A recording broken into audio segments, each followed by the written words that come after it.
ദൈവ തിരുനാമം വാഴ്ത്തപ്പെടുമാറാകട്ടെ. ഇന്ന് രാത്രിയിൽ പിന്നെയും നമുക്ക് ഒരുമിച്ച് ദൈവസന്നദ്ധിയിൽ ദൈവവചനത്തിൻ്റെ മുമ്പിൽ ഇപ്രകാരമായിരിക്കുവാൻ കർത്താവ് നൽകി തരുന്ന ഈ നല്ല അവസരത്തെ ഓർത്ത് ദൈവത്തിന് സ്തോത്രം ചെയ്യുന്നു. കർത്താവ് നമ്മെ ധാരാളമായിട്ട് അനുഗ്രഹിക്കട്ടെ. ഈ മീറ്റിങ്ങിൽ ജോയിൻ ചെയ്യുവാൻ പോകുന്ന എല്ലാ പ്രിയപ്പെട്ടവരെയും ഓർത്ത് കർത്താവിനെ സ്തുതിക്കുകയും എൻ്റെ സ്നേഹവന്ദനങ്ങളെ അറിയിക്കുകയും ചെയ്യുന്നു. എഫേസ് ലേഖനമാണ് നമ്മൾ പഠിച്ചുകൊണ്ടിരിക്കുന്നത്. നമ്മുടെ 45-ാമത്തെ ക്ലാസ്സാണിത്. എഫേസ് ലേഖനം 2-ാം അധ്യായത്തിൻ്റെ 10 വരെയുള്ള വാക്യങ്ങൾ ആണ് നമ്മളിതുവരെയും ചിന്തിച്ച് അവസാനിപ്പിച്ചത്. കഴിഞ്ഞ ആഴ്ച നമ്മൾ 10-ാമത്തെ വാക്യമായിരുന്നു ചിന്തിച്ച് അവസാനിപ്പിച്ചത്. അപ്പോൾ നമ്മൾ ആ ഭാഗങ്ങളിൽ പറഞ്ഞത് 1-ാം അധ്യായത്തിൻ്റെ അവസാന ഭാഗത്തിൽ അപ്പോസ്തലനായ പൗലോസ് പ്രാർത്ഥിക്കുന്ന ആ പ്രാർത്ഥന നമ്മൾ കണ്ടു. വിശ്വസിക്കുന്നവർക്ക് വേണ്ടി വ്യാപരിക്കുന്ന ആ ദൈവശക്തിയുടെ വലിപ്പം എന്നതെന്ന് ഗ്രഹിക്കേണ്ടതിന് വേണ്ടി താൻ പ്രാർത്ഥിച്ചു. അത് കഴിഞ്ഞ് ആ ശക്തി യേശുവിൽ വ്യാപരിച്ചപ്പോൾ, യേശുവിൽ പ്രവർത്തിച്ചപ്പോൾ എന്തൊക്കെ സംഭവിച്ചു എന്ന് നമ്മളവിടെ വായിച്ചു. അതേ ശക്തി നമ്മിൽ പ്രവർത്തിച്ചപ്പോൾ എന്തൊക്കെ സംഭവിച്ചു എന്നാണ് 2-ാം അധ്യായത്തിൽ നമ്മൾ പഠിച്ചത്. നമ്മൾ ആ കാര്യങ്ങൾ വിശദമായിട്ട് നമ്മൾ ചർച്ച ചെയ്തു. ദൈവം നമ്മളെ രക്ഷിച്ച കാര്യങ്ങൾ, ദൈവം നമ്മെ ഉയർപ്പിച്ച കാര്യങ്ങൾ, ക്രിസ്തുവിനോടുകൂടെ നമ്മെ ഇരുത്തിയ കാര്യങ്ങൾ, അതൊക്കെ നമ്മൾ ചിന്തിച്ചു. കഴിഞ്ഞ ആഴ്ച നമ്മൾ 10-ാം വാക്യവും ചിന്തിച്ച് ആ ഭാഗം അങ്ങനെ നിർത്തുകയായിരുന്നു ചെയ്തത്. ഇന്ന് രാത്രിയിൽ നമ്മൾ തുടർന്ന് മുൻപോട്ടേക്ക് നമ്മുടെ ദൈവവചന ചിന്ത കൊണ്ടുപോകുവാനായിട്ട് ആഗ്രഹിക്കുകയാണ്. എഫേസ് ലേഖനം 2-ാം അധ്യായത്തിൻ്റെ 11 മുതൽ 13 വരെയുള്ള വാക്യങ്ങളാണ് ഇന്ന് നമ്മൾ വായിക്കാനായിട്ട് പോകുന്നത്. ആ വാക്യങ്ങൾ ഞാൻ ഒന്ന് വായിക്കാം. എഫേസ് ലേഖനം 2-ാം അധ്യായത്തിൻ്റെ 11 മുതൽ 13 വരെയുള്ള വാക്യങ്ങൾ. അവിടെ നമ്മളിങ്ങനെയാണ് വായിക്കുന്നത്. ആകയാൽ നിങ്ങൾ മുൻപേ പ്രകൃതിയാൽ ജാതികളായിരുന്നു, ജഡത്തിൽ കയ്യാലുള്ള പരിച്ഛേദനയേറ്റ് പരിച്ഛേദനക്കാർ എന്നു പേരുള്ളവരാൽ അഗ്രചർമ്മക്കാർ എന്ന് വിളിക്കപ്പെട്ടിരുന്നു. അക്കാലത്ത് നിങ്ങൾ ക്രിസ്തുവിനെ കൂടാതെയുള്ളവരും ഇസ്രായേൽ പൗരതയോട് സംബന്ധമില്ലാത്തവരും വാഗ്ദത്തത്തിൻ്റെ നിയമങ്ങൾക്ക് അന്യരും പ്രത്യാശയില്ലാത്തവരും ലോകത്തിൽ ദൈവമില്ലാത്തവരും ആയിരുന്നു എന്ന് ഓർത്തുകൊള്ളുവിൻ. മുൻപേ ദൂരസ്ഥരായിരുന്ന നിങ്ങൾ ഇപ്പോൾ ക്രിസ്തു യേശുവിൽ ക്രിസ്തുവിൻ്റെ രക്തത്താൽ സമീപസ്ഥരായിത്തീർന്നു. ഇപ്പം എഫേസ് ലേഖനം 2-ാം അധ്യായത്തിൻ്റെ 1 മുതൽ 3 വരെയുള്ള വാക്യങ്ങളിൽ നമ്മൾ നമ്മുടെ പഴയ കാല അനുഭവങ്ങൾ വിശദമായിട്ട് നമ്മൾ കുറേ കാര്യങ്ങൾ ചിന്തിച്ചിരുന്നു. ഈ 11 മുതൽ 13 വരെയുള്ള വാക്യങ്ങളിൽ അപ്പോസ്തലനായ പൗലോസ് ഒരിക്കൽ കൂടെ നമ്മുടെ മുമ്പേ ഉള്ള മറ്റ് ചില കാര്യങ്ങൾ കൂടെ ഓർപ്പിക്കുക ചെയ്യുന്നത്. അതാണ് 11-ാം വാക്യം ഇങ്ങനെയാണ് തുടങ്ങുന്നത്. ആകയാൽ നിങ്ങൾ മുൻപേ. അപ്പോൾ പണ്ട് നിങ്ങൾ എങ്ങനെയായിരുന്നു എന്നുള്ള കാര്യം ഒരിക്കൽ കൂടെ പറഞ്ഞിട്ട് അതിൻ്റെ 12-ാം വാക്യം അവസാനിപ്പിക്കുന്നത് ഇങ്ങനെയാണ്. നിങ്ങൾ ലോകത്തിൽ ദൈവമില്ലാത്തവരുമായിരുന്നു എന്ന് ഓർത്തുകൊള്ളുവിൻ. അപ്പം നമ്മളത് ഓർത്തിരിക്കണം എന്ന് പൗലോസ് പറയുക. നമ്മളത് ഓർത്തിരിക്കണം. എന്തോർത്തിരിക്കണം? പണ്ട് നമ്മൾ എങ്ങനെയുള്ളവരായിരുന്നു എന്നുള്ളത് നമ്മൾ ഓർത്തിരിക്കണം. എന്താ ഓർത്തിരിക്കണം എന്ന് പറയാൻ കാരണം എന്ന് വെച്ചാൽ അതിൻ്റെ മറുപടി സിമ്പിളായിട്ട് ഇത്രയേ ഉള്ളൂ: മറക്കാനായിട്ട് സാധ്യതയുണ്ട്. അതായത് പലപ്പോഴും ദൈവമക്കൾക്ക് പറ്റുന്ന ഒരു കുഴപ്പം ഇതാണ്, നമ്മുടെ പഴയ അവസ്ഥ നമ്മൾ മറന്നു പോകും. എന്നിട്ട് നമ്മൾ വിചാരിക്കും നമ്മൾ ജനിച്ചപ്പോൾ തന്നെ ഇങ്ങനെയൊക്കെയാ ജനിച്ചത് എന്ന് നമ്മളങ്ങ് വിചാരിക്കും. എന്നാൽ വാസ്തവത്തിൽ അങ്ങനല്ല. നമ്മൾ കർത്താവിലേക്ക് വരുന്നതിന് മുൻപുണ്ടായിരുന്ന നമ്മുടെ അവസ്ഥ എന്തായിരുന്നു എന്ന് ഒരിക്കലും മറക്കാനായിട്ട് പാടില്ല. അത് മറക്കുന്നത് കൊണ്ടാണ് പലപ്പോഴും നമുക്ക് മറ്റ് വിശ്വാസികളെ അംഗീകരിക്കാനും സ്നേഹിക്കാനും ഒക്കെ കഴിയാത്തത്.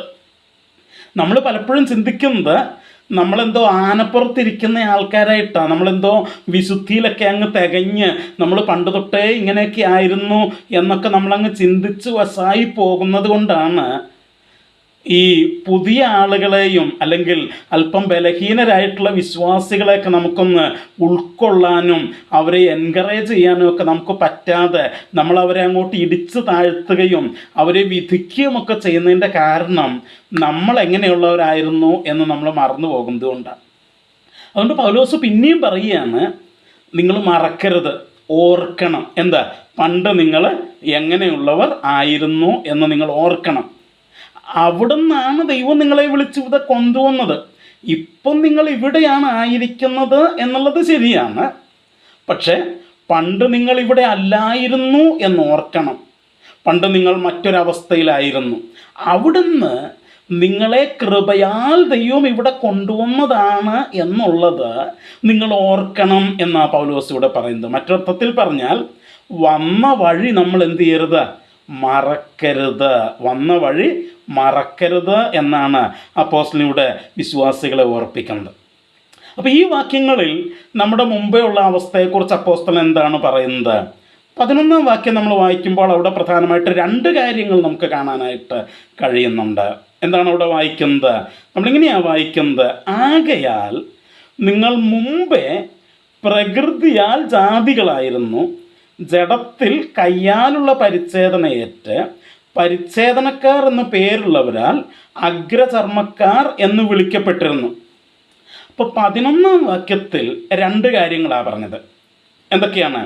ഒന്നാമത് പറഞ്ഞു, നിങ്ങൾ മുമ്പേ പ്രകൃതിയാൽ ജാതികളായിരുന്നു എന്ന് വെച്ചാൽ ബൈ നേച്ചർ. മറ്റൊരു വാക്കിൽ പറഞ്ഞാൽ ബൈ ബർത്ത്, ജന്മനാൽ നിങ്ങൾ ആരായിരുന്നു? ജാതികളായിരുന്നു. ജാതികളായിരുന്നു. ഈ ജാതികൾ എന്നുള്ള വാക്ക് ഈ വിശ്വാസികൾ പലപ്പോഴും ഉപയോഗിക്കുന്നത് എങ്ങനെയാണെന്ന് ചോദിച്ചു കഴിഞ്ഞാൽ, സഭയ്ക്ക് പുറത്തുള്ളവരെ ആ ജാതികൾ എന്ന് വിളിക്കുന്നത്. നമ്മൾ ജാതികൾ എന്ന് പറയുമ്പോൾ നമ്മൾ അങ്ങനെയാണ് ഉദ്ദേശിക്കുക. പക്ഷെ ബൈബിള് ജാതികൾ അല്ലെങ്കിൽ വിജാതീയർ എന്ന് പറയുമ്പോൾ, ജെൻറ്റൈൽസ് എന്ന് പറയുമ്പോൾ ബൈബിൾ ഉദ്ദേശിക്കുന്നത് അതല്ല. അതായത് എന്താണ്, മനുഷ്യരെ ബൈബിൾ പൊതുവെ രണ്ടായിട്ടാണ് തിരിക്കുന്നത്. ഒന്ന് ഇസ്രായേല്യർ അല്ലെങ്കിൽ യഹൂദന്മാർ. ഇസ്രായേല്യർ എന്ന് പറയുന്നതായിരിക്കും കുറച്ചുകൂടെ കൃത്യമായിട്ടുള്ള വിശേഷണം.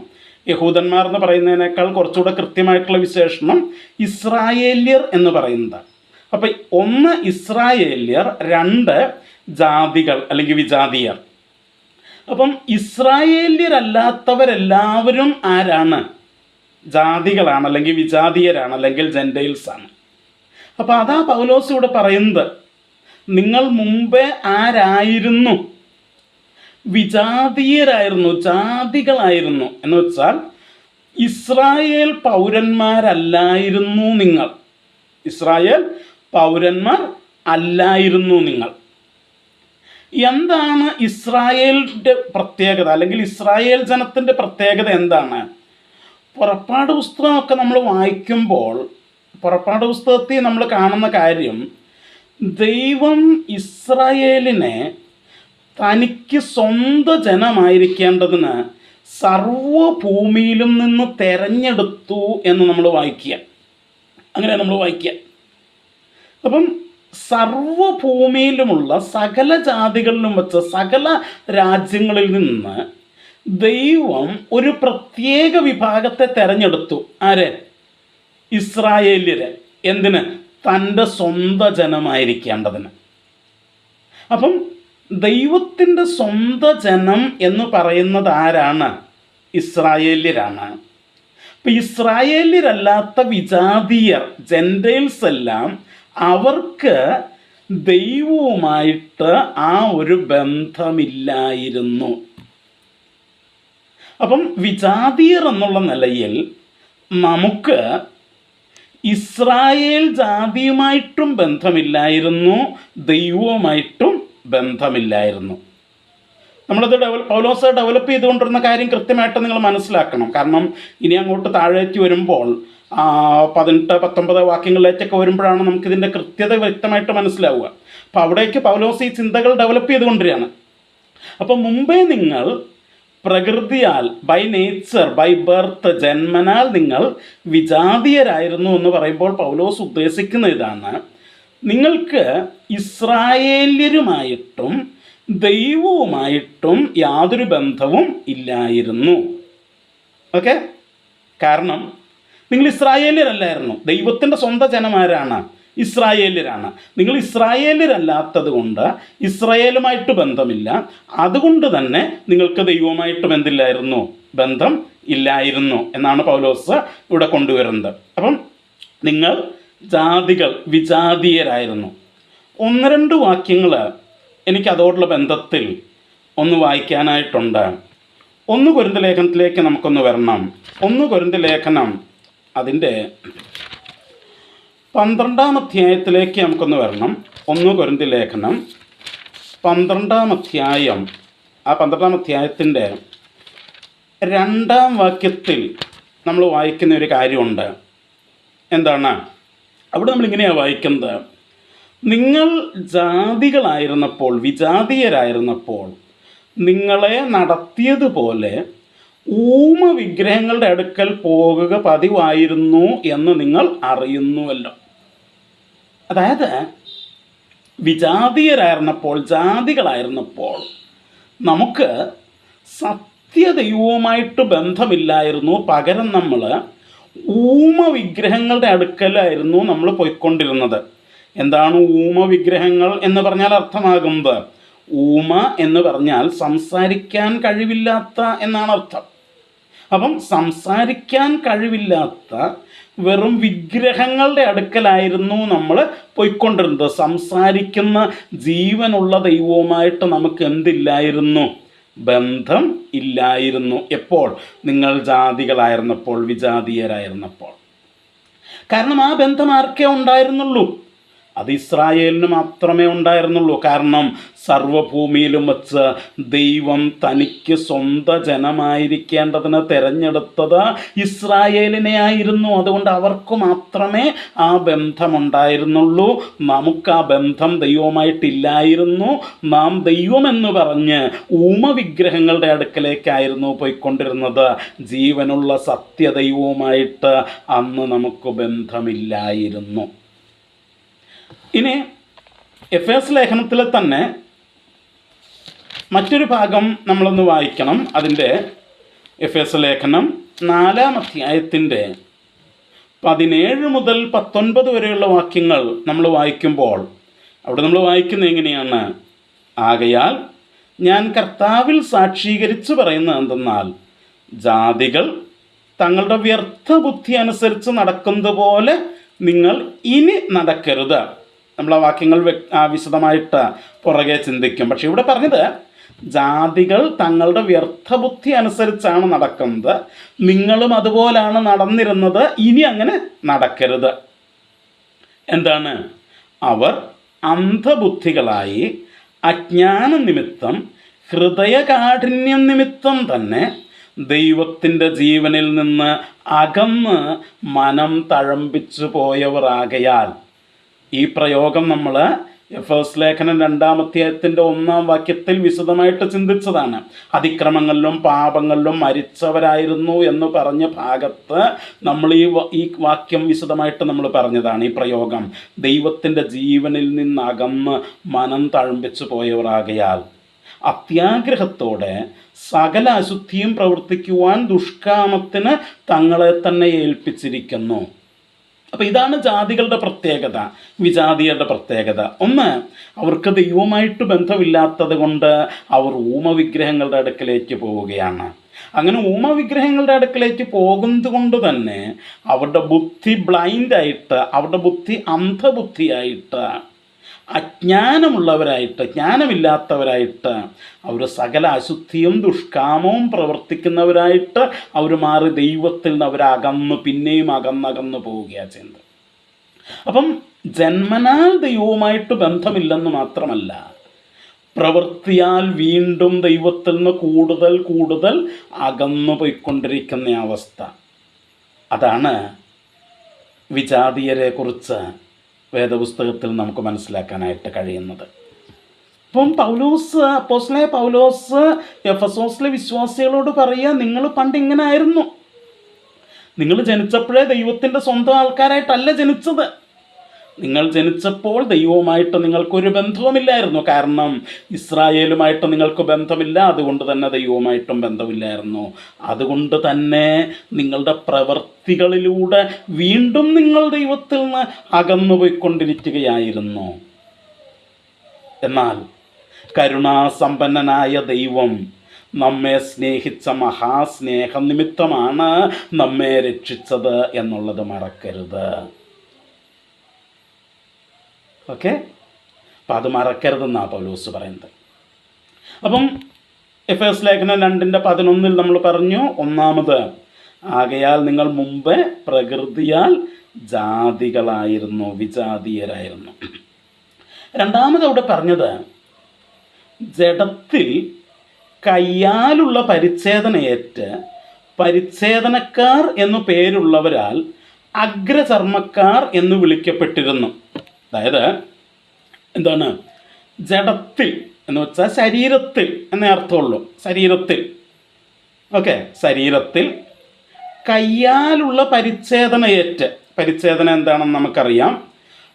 നമ്മുടെ ശരീരത്തിലെ ആ ഫോർ സ്കിൻ, നമ്മുടെ ശരീരത്തിലെ എന്താണ് ഒരു ചർമ്മഭാഗം മുറിച്ചു മാറ്റുന്നതിനെയാണ് പരിച്ഛേദന എന്ന് പറയുന്നത്. അങ്ങനെ ആ ശരീരത്തിൽ കൈകൊണ്ടുള്ള പരിച്ഛേദനയേറ്റ് പരിച്ഛേദനക്കാർ എന്നു പേരുള്ളവരാൽ അഗ്രചർമ്മക്കാർ എന്ന് വിളിക്കപ്പെട്ടിരുന്നു. അപ്പം 2 ഗ്രൂപ്പ് ആളുകൾ ആരൊക്കെ? 1 പരിച്ഛേദനക്കാർ, 2 അഗ്രചർമ്മക്കാർ. അഗ്രചർമ്മക്കാരുടെ പ്രത്യേകത, അവരുടെ അഗ്രചർമ്മം ഫോർ സ്കിൻ അവർ മുറിച്ച് കളഞ്ഞിട്ടില്ല. പരിച്ഛേദനക്കാരുടെ പ്രത്യേകത, അവർ ആ ഫോർ സ്കിൻ അഗ്രചർമ്മം അത് മുറിച്ച് കളഞ്ഞിരിക്കുന്നു. എവിടെ? ശരീരത്തിൽ. എന്തുകൊണ്ട്? കൈകൊണ്ട്. അപ്പം ശരീരത്തിൽ കൈകൊണ്ട് പരിച്ഛേദന ഏറ്റത് കൊണ്ട് അവർക്കൊരു പേര് കിട്ടി. എന്ത്? പരിച്ഛേദനക്കാർ എന്ന് പേര് കിട്ടി. ആ പേര് കിട്ടിയവർ നമ്മൾ ആ പരിച്ഛേദന ഏൽക്കാത്തത് കൊണ്ട്, ആ ഫോർ സ്കിൻ മുറിച്ച് കളയാത്തത് കൊണ്ട് നമ്മളെ അഗ്രചർമ്മികൾ എന്ന് വിളിച്ചിരുന്നു. നോക്കിക്കേ, ഇസ്രായേല്യരുടെ ഏറ്റവും വലിയൊരു സ്വകാര്യ അഹങ്കാരമായിരുന്നു അവർ പരിച്ഛേദന ഏറ്റവരാണ് എന്നുള്ളവർ. ഇന്ന് പലപ്പോഴും മറ്റു ചില മതവിഭാഗങ്ങളൊക്കെ, പ്രത്യേകിച്ച് നമ്മുടെ ഇസ്ലാം സഹോദരങ്ങളൊക്കെ നമ്മളുടെ അടുത്ത് പറയുന്ന ഒരു കാര്യമുണ്ട്, നിങ്ങൾ പരിച്ഛേദന ഏറ്റിട്ടില്ല, ഞങ്ങൾ പരിച്ഛേദന ഏറ്റവരാണ് എന്നൊക്കെ പറയാറുണ്ട്. ഓക്കെ, ആയിക്കൊള്ളട്ടെ, അതിനെന്താ കുഴപ്പം? ഒരു പ്രശ്നമില്ല. അവർ പരിച്ഛേദന ഏറ്റവരാണെങ്കിൽ ഗുഡ്, നല്ലത്.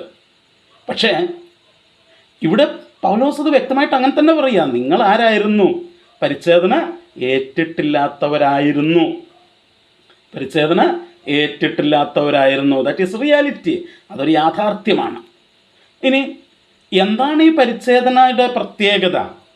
സർക്കംസിഷൻ്റെ പ്രത്യേകത എന്താണ്? നമ്മളൊരു കാര്യം മനസ്സിലാക്കണം. ഈ പരിച്ഛേദന ദൈവം ആക്ച്വലി കൊടുക്കുന്നത് അബ്രഹാമിനാണ് കൊടുക്കുന്നത്. ഉൽപ്പത്തി പുസ്തകം 17-ാം അധ്യായത്തിലേക്ക് നമ്മൾ വരുമ്പോൾ അവിടെ ദൈവവും അബ്രഹാമും തമ്മിൽ ഒരു കരാറ് ഉണ്ടാക്കുന്നതായിട്ട് നമ്മൾ വായിക്കുന്നുണ്ട്. ഒരു ഉഭയസമ്മതം, ഒരു എഗ്രിമെൻ്റ് അബ്രഹാമും ദൈവവും തമ്മിൽ. ഓക്കെ, അപ്പം അതിൻ്റെ 4-ാം വാക്യം തൊട്ട് 1-ാം വാക്യം തൊട്ട് നമ്മൾ വായിക്കുമ്പം, അബ്രഹാമിന് 99 വയസ്സായപ്പോൾ യഹോവ പ്രത്യക്ഷനായി. എന്നിട്ട് പറഞ്ഞു, ഞാൻ സർവ്വശക്തിയുള്ള ദൈവമാണ്, നീ എൻ്റെ മുമ്പാകെ നടന്ന് നിഷ്കളങ്കനായിരിക്കുക എന്ന് പറഞ്ഞിട്ട് 2-ാം വാക്യത്തിൽ പറയുക, എനിക്കും നിനക്കും മധ്യേ ഞാൻ എൻ്റെ നിയമം സ്ഥാപിക്കും.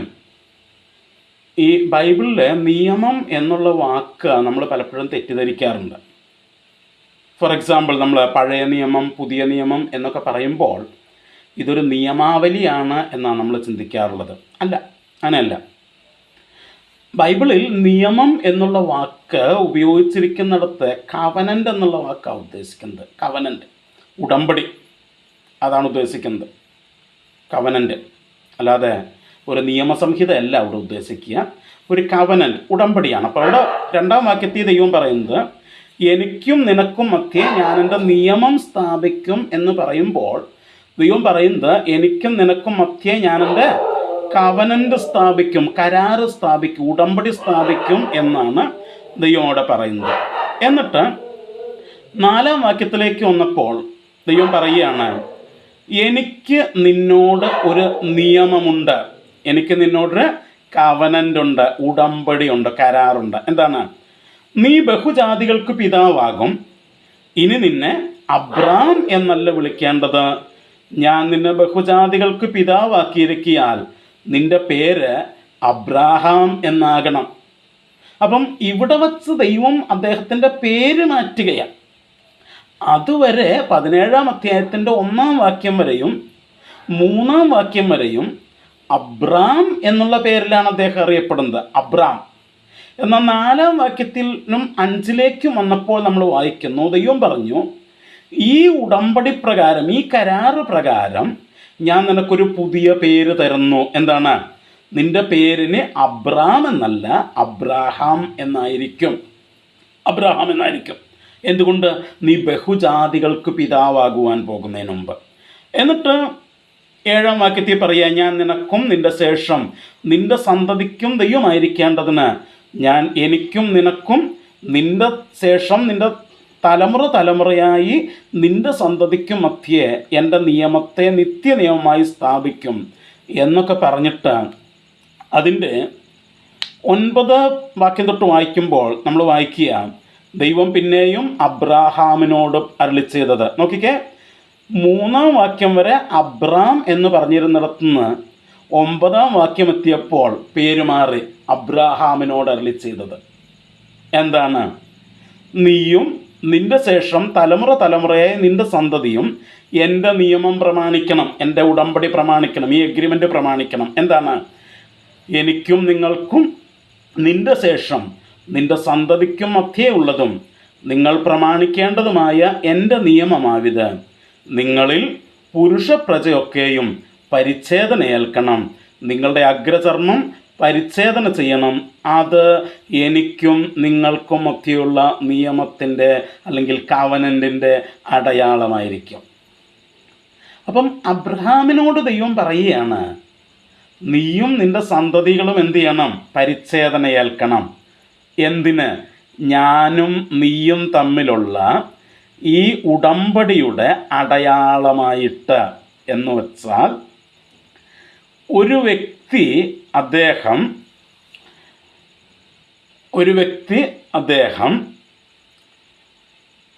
തൻ്റെ ശരീരത്തിൽ പരിച്ഛേദന ഏൽക്കുമ്പോൾ, സർക്കംസിഷൻ നടത്തുമ്പോൾ അതെന്തിൻ്റെ അടയാളമാണ്? He is included in that covenant with Abraham. അബ്രഹാമുമായിട്ട് ദൈവമുണ്ടാക്കിയ ഉടമ്പടിയിൽ ഇദ്ദേഹം അംഗമാണ് എന്നുള്ളതിൻ്റെ അടയാളമാണത്. പരിച്ഛേദന ഏറ്റിട്ടില്ലെങ്കിൽ അത് നാം ആ ഉടമ്പടിക്ക് പുറത്താണ് എന്നുള്ളതിൻ്റെയാണ് സൂചന. അപ്പം ഇസ്രായേല്യർ പറയുന്നത് എന്താണ്? അവർ ജഡത്താൽ കയ്യാലുള്ള പരിച്ഛേദന ഏറ്റു. അതുകൊണ്ട് അവർ പറയുന്നത് ഞങ്ങൾ അബ്രാഹാമിനോട് ദൈവം ചെയ്ത കരാറിനകത്ത് ഞങ്ങളും ഇൻക്ലൂഡഡ് ആണ്, ഉൾപ്പെട്ടിട്ടുണ്ട്. പക്ഷേ എഫെസോസിലെ വിശ്വാസികളോട് പറയുക നിങ്ങൾ അങ്ങനെ അല്ലായിരുന്നു, നിങ്ങൾ പരിച്ഛേദന ഏൽക്കാതെ അഗ്രചർമ്മമുള്ളവരായിരുന്നു. എന്ന് വച്ചാൽ നിങ്ങൾ അബ്രാഹാമിനോട് ദൈവം ചെയ്ത ഉടമ്പടിക്കകത്ത് ഉള്ളവരല്ലായിരുന്നു. മറ്റൊരർത്ഥത്തിൽ പറഞ്ഞാൽ അബ്രാഹാമുമായിട്ട് ദൈവം ഉടമ്പടി ചെയ്തപ്പോൾ അബ്രാഹാമിന് ദൈവം എന്തൊക്കെ ആത്മീക അനുഗ്രഹങ്ങൾ വാഗ്ദത്തം ചെയ്തിരുന്നോ ആ ആത്മീക അനുഗ്രഹങ്ങളും നിങ്ങളുമായിട്ട് യാതൊരു ബന്ധവുമില്ലായിരുന്നു. അപ്പോൾ ഈ വാക്യത്തിൻ്റെ അടിസ്ഥാനത്തിൽ നമുക്ക് അബ്രാഹാമുമായിട്ട് ബന്ധമില്ല, അതുകൊണ്ട് തന്നെ ദൈവവുമായിട്ടും ബന്ധമില്ല. നോക്കൂ, ആദ്യം പറഞ്ഞു നിങ്ങൾ വിജാതീയരായിരുന്നു, ജെൻറ്റൈൽസ് ആയിരുന്നു, ജാതികളായിരുന്നു എന്ന് വെച്ചാൽ നിങ്ങൾക്ക് ഇസ്രായേൽ ജനതയുമായിട്ട് ബന്ധമില്ല, അതുകൊണ്ട് തന്നെ ദൈവവുമായിട്ടും നിങ്ങൾക്ക് ബന്ധമില്ലായിരുന്നു. രണ്ടാമത് പറഞ്ഞു നിങ്ങൾ അഗ്രചർമ്മക്കാരായിരുന്നു, പരിച്ഛേദന ഏറ്റിട്ടില്ലായിരുന്നു, അതുകൊണ്ട് തന്നെ നിങ്ങൾക്ക് അബ്രഹാമുമായിട്ടും ബന്ധമില്ലായിരുന്നു, ദൈവവുമായിട്ടും ബന്ധമില്ലായിരുന്നു. ദൈവത്തിൻ്റെ ആ ഉടമ്പടിക്ക്, കരാറിനകത്ത് നിങ്ങൾ പുറന്തള്ളപ്പെട്ടവരായിരുന്നു, നിങ്ങൾ കരാറിന് പുറത്തായിരുന്നു. എന്ന് വെച്ചാൽ ദൈവവുമായിട്ട് ബന്ധമില്ല, ദൈവജനവുമായിട്ടും ബന്ധമില്ലായിരുന്നു എന്ന് തന്നെയാണ്. അപ്പം ഞാൻ ഈ പരിച്ഛേദനയെക്കുറിച്ച് ഇത്രയും പറഞ്ഞ സ്ഥിതിക്ക് എന്തുകൊണ്ട് പിന്നെ നമ്മൾ പരിച്ഛേദന ഏൽക്കുന്നില്ല എന്നുള്ളതിൻ്റെ ഒരു കാര്യം കൂടെ ഒന്ന് പറഞ്ഞില്ലെങ്കിൽ ഈ ക്ലാസ് കംപ്ലീറ്റ് ആവില്ല. കാരണം ഞാൻ പറഞ്ഞു മറ്റു ചില ആളുകളൊക്കെ നമ്മളെ ചോദ്യം ചെയ്യാറുണ്ട്, നാം പരിച്ഛേദന ഏൽക്കാത്തതിൻ്റെ പേരിൽ നമ്മെ ചോദ്യം ചെയ്യാറുണ്ട് എന്ന് പറഞ്ഞതുകൊണ്ട് ആ കാര്യത്തിൽ ദൈവവചനപ്രകാരമുള്ളൊരു മറുപടി നമുക്ക് പറയാനായിട്ട് ഇല്ലെങ്കിൽ, അല്ലെങ്കിൽ അതിലേക്ക് എത്തിച്ചേരാതെ ഞാൻ ഈ ക്ലാസ് അവസാനിപ്പിച്ചാൽ അത് കേൾവിക്കാരോട് ചെയ്യുന്ന ഒരു അനീതിയാകും എന്നുള്ളത് കൊണ്ട് ഞാൻ അതിനുള്ള ഒരു മറുപടിയും കൂടെ നമ്മൾ നോക്കാനായിട്ട് പോവുകയാണ്.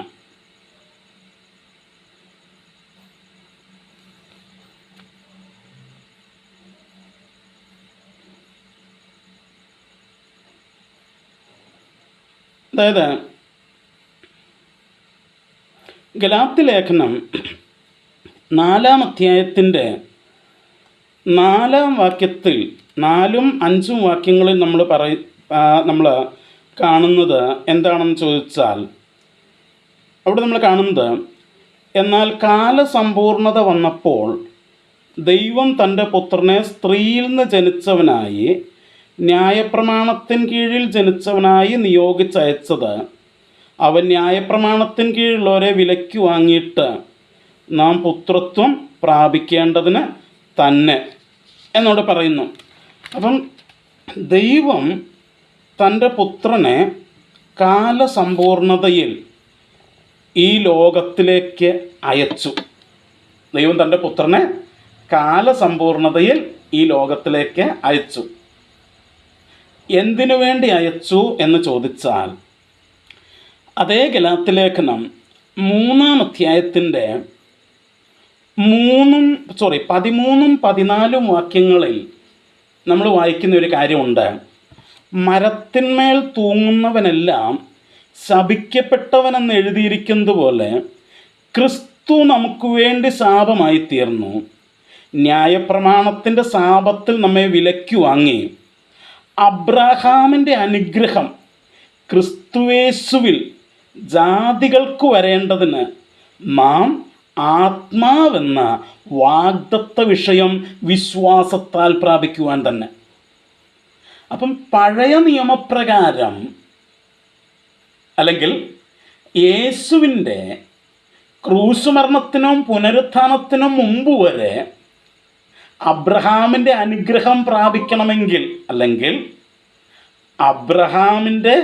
അബ്രഹാമായിട്ട് ദൈവം ചെയ്ത ആ കരാറിൽ, ഉടമ്പടിയിൽ ഉൾക്കൊള്ളപ്പെടണമെങ്കിൽ അതിനകത്ത് എന്തു വേണമായിരുന്നു?